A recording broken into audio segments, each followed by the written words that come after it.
ఉమ్మడి ఆంధ్రప్రదేశ్లో కాంగ్రెస్ పార్టీ అధికారంలో ఉన్న సమయంలో బొత్స సత్యనారాయణ చక్రం తిప్పారు. రాష్ట్ర విభజన అనంతరం 2014లో జరిగిన ఎన్నికల్లో టీడీపీ విజయం సాధించింది.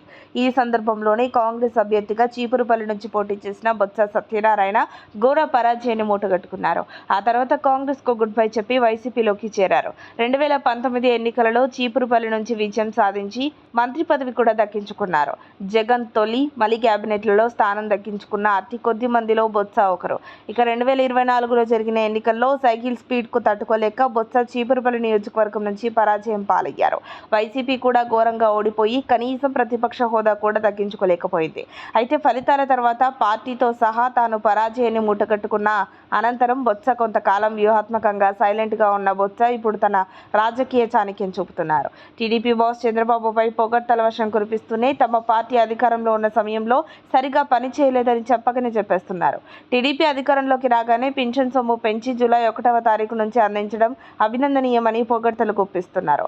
అంతటితో ఆగకుండా రాష్ట్ర విభజన కంటే 5 ఏళ్ల జగన్ పాలనలోనే ఎక్కువ నష్టం జరిగిందన్న చంద్రబాబు విమర్శపై చాలా ఆచితూచి స్పందించారు.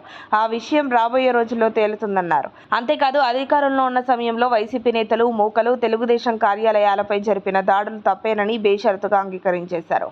ఇటీవల జరిగిన ఎన్నికల్లో వైసీపీ ఓటమికి ఈవీఎంలే కారణమని వైసీపీ అధినేత జగన్మోహన్ రెడ్డి విమర్శలు గుప్పిస్తుంటే మాజీ మంత్రి బొత్స మాత్రం ఏపీ ప్రజలు తమ పాలనను, విధానాలను పూర్తిగా తిరస్కరించారని ఎలాంటి శషబిషలు లేకుండా ఒప్పేసుకుంటున్నాడు బొత్స.